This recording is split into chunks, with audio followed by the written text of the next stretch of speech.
Assalamualaikum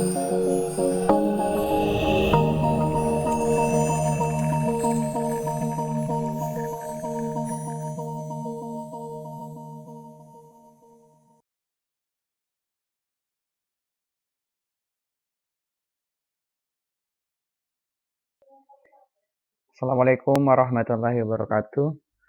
Jumpa lagi di kuliah Matematika Komputasi yang lanjutan. Pertemuan ke-12 ya. Di bagian akhir ini, 3-4 pertemuan kita akan bahas tentang teori graf. Di mana teori graf ini nanti akan menjadi salah satu teori gitu ya, salah satu hal-hal yang cukup penting untuk dijadikan dasar pada perkuliahan selanjutnya. Jadi kalau di dunia kalian nanti dasarnya teori graf akan dikembangkan menjadi teori automata ataupun nanti bisa ke database ya. Atau di bawah nanti kita akan lihat kemana saja terapannya di dunia komputasi termasuk di dunia teknologi informatika ya, teknik informatika. Nah, teori graf ini secara umum atau pada dasarnya diawali seperti peta gitu ya. Jadi peta yang kita punya, kota, kemudian dihubungkan oleh jalan, ruas jalan, itulah sebenarnya teori graf yang paling dasar ya, paling awal. Jadi graf itu digunakan untuk mempresentasikan objek-objek diskrit dan hubungan antara objek tersebut. Jadi sederhana ya, masih ada hubungannya dengan matematika diskrit atau masih ada hubungan dengan definisi diskrit bahwa objek-objek yang kita kaji dalam graf itu diskrit. Contohnya adalah kota. Kota itu kan selalu bulat ya, 1, 2, 3 dan seterusnya. Tidak ada 4,5, 5,5 seperti itu. Dan hubungannya ya, jadi nanti antar kota itu dihubungkan. Jadi persis seperti peta ya. Jadi ada kota, ada jalan. Atau pertama sekali sebenarnya sejarah teori graf ini berasal dari masalah jembatan Königsberg ya, tahun 1736. Jadi sudah hampir 300 tahun, 3 abad ya, ilmu teori graf ini. Jadi jalan seperti ini, di sana itu ada namanya jembatan Königsberg ini, ada ruas jembatan sebanyak berapa tuh? 7. Kemudian itu ada aliran air ya. Jadi yang ini aliran airnya, sungai. Nah, yang ini sungai, bukan jalan ya. Jadi di mana di situ ada daratan semacam apa delta ya. Di tengah sungai dia membentuk pulau. Kemudian dari pulau itu dibuatkan jembatan. Nah, ini air ya. Jadi untuk sampai ke pulau itu bisa menggunakan jembatan 1, 2, 3, dari daerah yang lain juga 4, bisa juga ini 5, 6, dan 7 ya. Nah, inilah sebenarnya awal dari masalah teori graf itu. Jadi masalahnya adalah bagaimana seseorang ingin mencoba setiap jembatan itu, bisa mengunjungi jembatan itu sebanyak 1 kali dan terlewati semua daerahnya ya. Dari situ maka dibuatlah konsep seperti ini. Jadi digambarkan jadi teori graf. Atau ini, ini peta ya. Jadi ada titik dan garis itu yang didefinisikan dengan graf. Oke, selanjutnya. Jadi graf itu hanya 2 ya, sangat sederhana. Ada simpul vertex menyatakan daratan, ini di kasus yang ini ada sisi ya atau edge ya. Jadi ada himpunan FE ya. Nah, dari masalah itu maka dinotasikanlah di dalam matematis dengan graf G sama dengan himpunan VE ya. Vertex dan edge ya, vertex titik dan garis.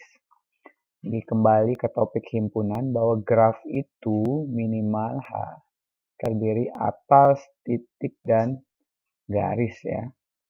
Walaupun nanti graf minimal itu yang penting ada titik ya. Bisa saja nanti satu titik yang tidak punya hubungan kemanapun ya. Dia terisolasi. Jadi vertex edge itu adalah himpunan yang menyusun graf ya. Jadi titik garis V himpunan tak kosong, nah tidak kosong dengan simpul vertis V1, V2, Vn. Simpulnya bisa dinamain V1, V2, Vn. Bisa dinamakan V1, boleh. Atau kadang langsung dibuat 1, 2, 3 ya.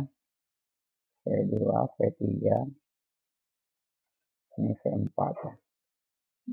Maka E-nya himpunan sisi edge atau jalan ya yang menghubungkan sepasang simpul. Misalnya ini kita namakan E1, menghubungkan V1, V2. Ini misalnya E2, namanya sembarang ya. E2, E3, ini E4. Harus dinamain semuanya. Ini E5. Nah, inilah yang dinamakan dengan graf. Ada titik, jadi dia titiknya tidak kosong. Sedangkan edge-nya, sisinya tidak ada kata tidak kosong, berarti dia boleh kosong. Jadi minimal graf itu bisa saya buat seperti ini. Ada satu titik atau banyak titik. Satu titik atau banyak titik yang tidak ada hubungannya. Nah, ini juga termasuk graf ya. Jadi mereka saling terisolasi. Oke, jadi A itu adalah graf sederhana.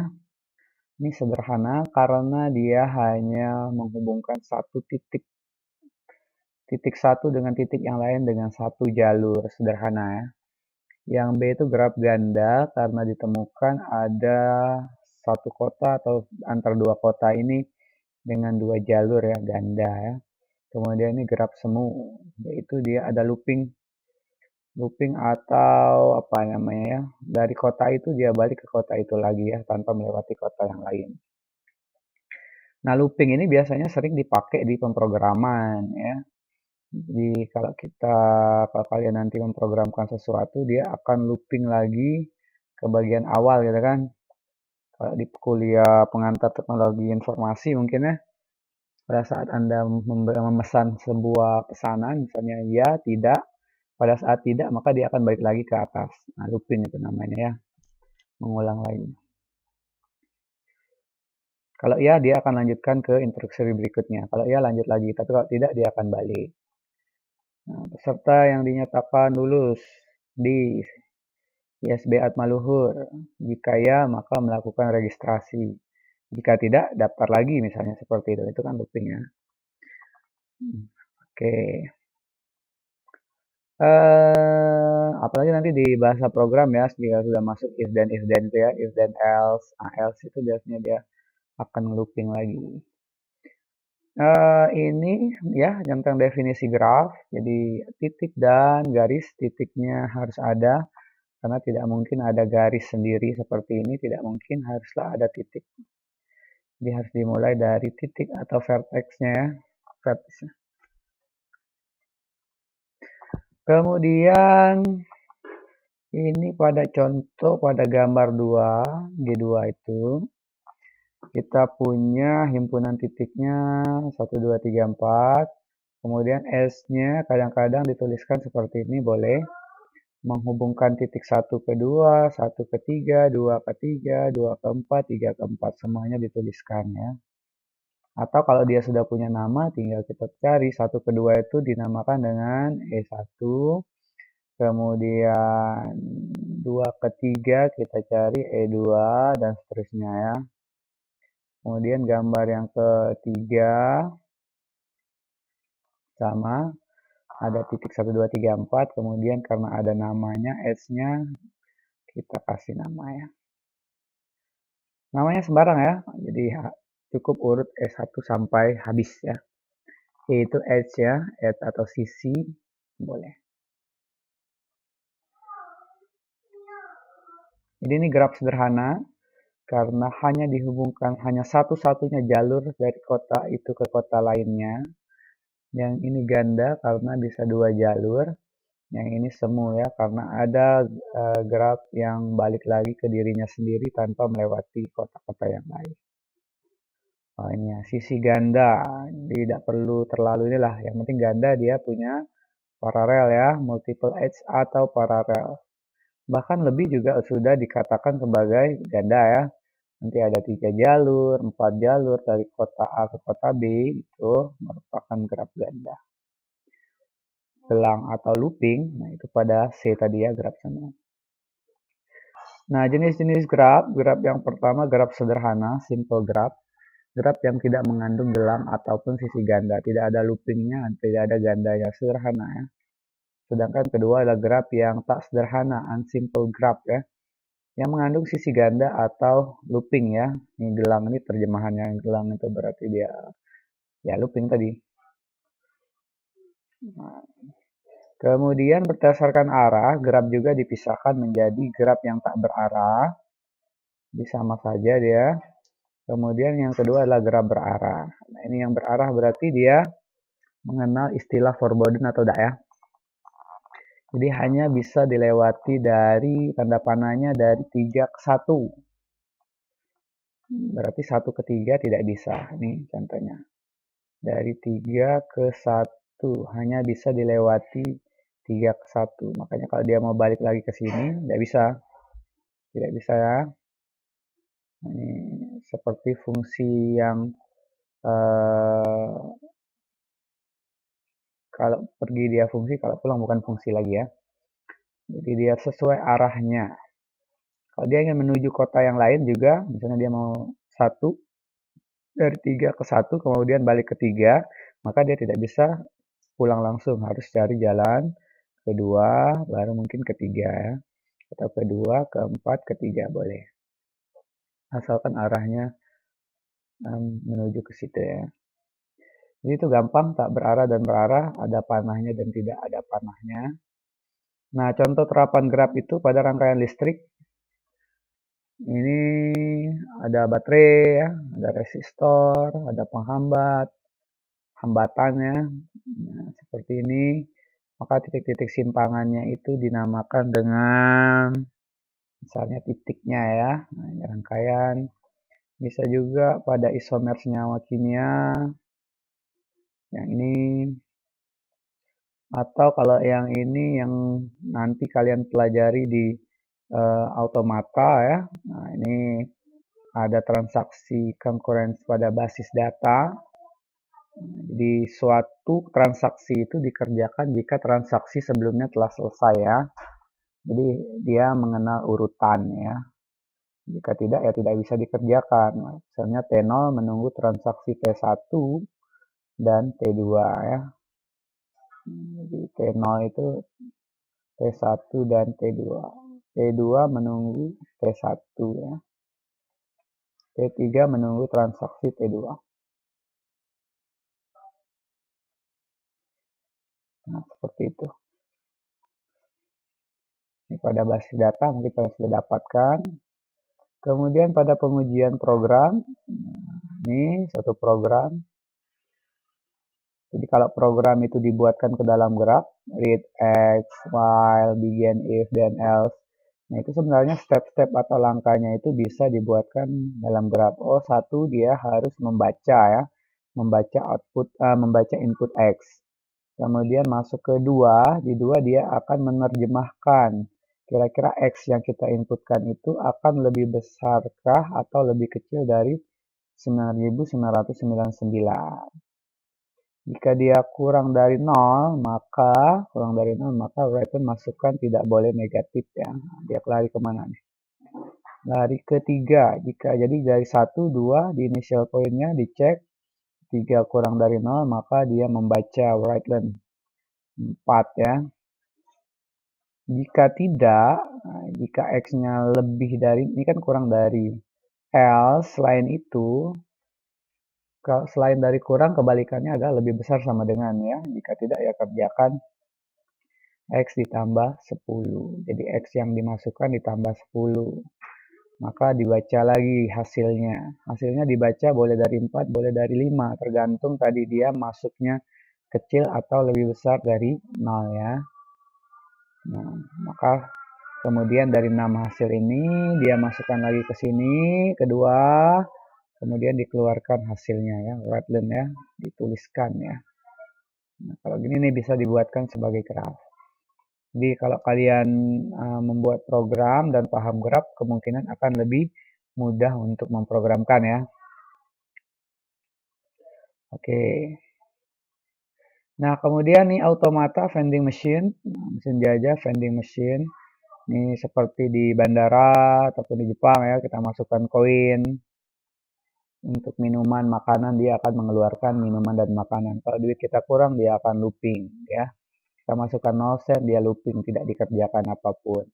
Masukkan di B ini 0 lagi, tidak akan dikerjakan apapun. Masukkan 15 sen, dia akan, misal harganya 10 sen, maka dia akan balikkan jadi 5 sen ya. Itu automata ya. Jadi ini juga menggunakan graph. Loopingnya tadi pada saat jumlahnya kurang ya. Atau nih 0 ya, 0 sen, 5 sen. Ya, tergantung harganya. Nah, itu terapannya nanti nih bisa dipelajari di automata ya pada prakteknya. Kemudian terminologi graph, karena graph ini baru didengar gitu ya, kita perlu tahu definisi-definisi dari graph itu sendiri. Jadi apa saja sih yang akan dikerjakan di dalam graph, apa saja sih istilah dalam graph, itu namanya terminologi ya. Yang pertama adalah ketetanggaan atau adjacence, atau kadang-kadang adjacency ya. Dua buah simpul dikatakan bertetangga jika keduanya terhubung langsung. Jadi kalau 1 dan 2 terhubung berarti 1 dan 2 tetangga ya. 5 dan 4 tidak tetangga karena tidak terhubung ya. 1 dan 4 di gambar ini tidak tetangga karena tidak ada hubungan ya. Walaupun dia bisa dihubungkan melalui 2 atau 3 karena harus terhubung langsung. Kemudian bersisian. Kalau tadi tetangga itu berarti pada titiknya yang fokus menjadi fokus. Kalau bersisian ini pada vertex-nya ya, pada edge-nya ya, pada sisinya. Jadi bersisian, sisi ya. Jadi sisi 23 bersisian dengan simpul 23. Jadi sama saja sebenarnya. Kalau tadi tetangga karena dihubungkan sisi, sekarang ada sisi karena ada titik kiri kanannya ya kan. Jadi tetapi sisi 12 tidak bersisian dengan 4. Ya kan 12 hanya bersisian dengan 12 menghubungkan titik 1 dan 2. 23 menghubungkan 23, 24 menghubungkan 24. Kalau kita sudah punya namanya berarti E4 menghubungkan bersisian 23, E3 13 gitu ya. Kemudian ada istilahnya terpencil, istilah vertex ya. Ini tidak ada jalannya, terpencil dia, terisolasi. Jadi seperti itu. Kemudian ada graf 0, graf kosong. Kosong bukan berarti titiknya ada ya, tapi graf yang sisinya himpunan kosong. Jadi ada titiknya, tidak ada sisinya, semuanya terisolasi. Kemudian ada istilah degree, derajat. Derajat ini adalah jumlah sisi yang bersisian dengan simpul. Jadi banyaknya sisi yang keluar dari simpul itu. D1 sama dengan D4, 2 ya. Ya, ini sangat mudah dipahami, tinggal dilihat 1 yang menghubungkan 1 ada 1 2. Yang menghubungkan 4 ada 1 2. Berarti derajatnya 2 ya. Yang ini ada sisi yang masuk atau yang keluar dari 2. Itu berarti derajatnya 3. Jadi hanya jumlah sisi yang mengkoneksikan titik itu. Kalau grafnya sudah berarah, maka namanya degree masuk dan degree keluar karena kan ada arahnya. Kalau tadi masuk dan keluarnya sama ya karena tidak ada arahnya. Yang ini tergantung arah. Jadi masuk itu berarti masuk ke 1 misalnya. Kita cari yang panahnya masuk ke 1. Ada 2 ya. Walaupun sebenarnya ada 3 sisi nih. Cuma yang masuk itu ada 2, yang keluar ada 1. Ini juga gampang. Terlalu gampang.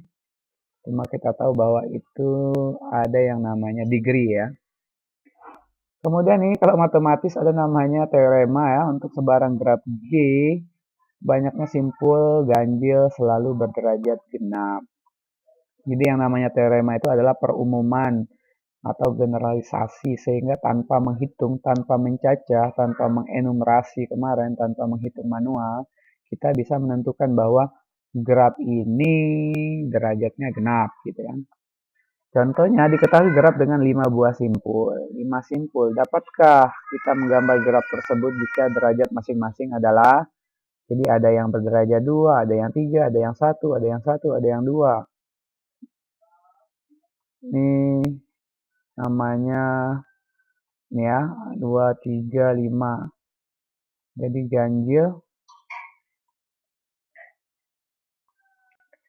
Jadi berdasarkan teorema ini, tanpa harus digambar, kita tahu bahwa sebarang G selalu derajatnya genap. Jadi sebarang, kalau simpulnya ganjil harus genap jumlahnya, dijumlahkan ya. Oh, ternyata jumlahnya 9. Itu artinya kita tidak perlu menggambar, karena graf ini tidak akan bisa digambar ya. Jadi fungsi teorema seperti itu. Tanpa bersusah payah nyari gambarnya, kita tahu bahwa graf itu tidak akan punya gambarnya. Yang ini bisa digambar yang kedua karena jumlahnya genap ya. Berikutnya adalah lintasan atau pet. Ya.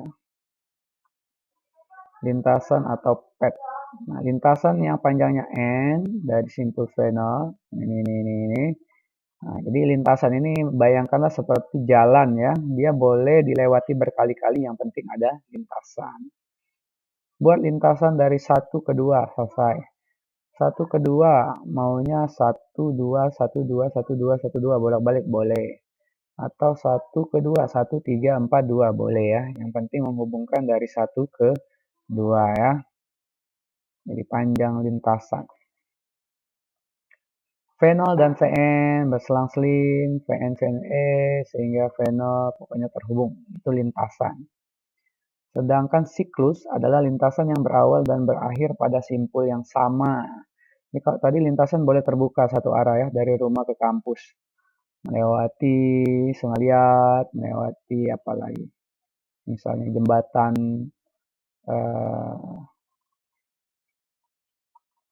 jembatan Rawang itu ya. Nah, itu jembatan Batu Rusak, misalnya verteknya itu lintasan. Tapi pada saat nanti dia berakhir dan berawal di situ lagi, walaupun dia boleh bolak-balik ya, boleh melewati titik itu lebih dari satu kali, berhenti lagi, sudah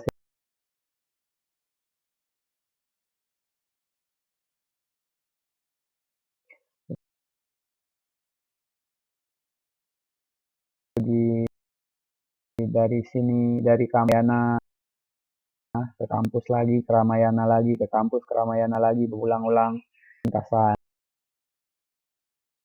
Pun ke kampus dan ke Ramayana dua kali atau 3 kali ya, bolak-balik. Kemudian terhubung connected, berarti grafnya menghubungkan V1 jika terdapat lintasan V1. Disconnected jika tidak terhubung.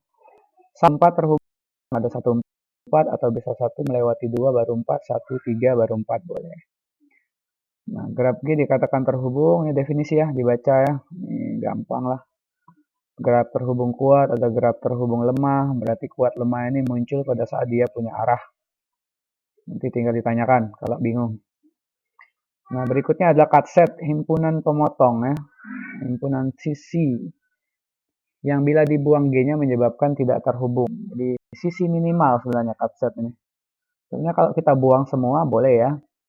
Cuma ya cut set berarti himpunan pemotongnya yang paling minimal. Sehingga membuat dia menjadi tidak terhubung. Awalnya seperti ini, jika kita buang 1, 2, maka dia masih terhubung. Jika kita buang ini, masih terhubung ya. Jadi ini bukan cut set 1, 2, adalah cut set ya, 1, 2, 2, 5 ya. Di cut set ini minimal kita buang sisi-sisinya sehingga dia menjadi tidak terhubung. Apa fungsinya? Nanti ada fungsinya. Kemudian graf berbobot, weight graph ya. Jadi graf yang ada bobotnya. Jadi kalau pada peta ada jaraknya berapa kilo, itu bobot ya. Oh, nanti dari kota A ke kota B, kalau jalur ini dia harus kecepatannya sekian. Itu bobot ya. Dari C ke D. Ini namanya nanti akan masuk ke jalur, kalau di matematika itu adalah riset operasi ya, jalur transportasi, pengiriman barang. Atau nanti lebih jauh di dunia IT ini biasanya dibuatkan untuk pemrograman, misalnya penjadwalan kuliah. Sudah canggih biasanya bisa menggunakan teori graf ya. Karena tadi ada terminologi di mana kuliah ini harus diambil setelah mengambil kuliah sebelumnya ya, ada prasyaratnya. Atau Anda bisa mengambilnya jika ini sudah diambil, bisa juga. Jadi penjadwalan itu pada dasarnya bisa menggunakan ini ya, termasuk penjadwalan kereta, pesawat, dan lain-lain. Oke, ini di bagian sini, ini latihannya cuma satu ya, silakan dicoba. Nanti kita akan lanjutkan lagi di classroom, lebih banyak lagi latihan soal dan lain-lain. Demikianlah pertemuan kita kali ini, video singkat kali ini. Silakan ditanyakan nanti di classroom atau di WA group. Saya akhiri, assalamualaikum warahmatullahi wabarakatuh.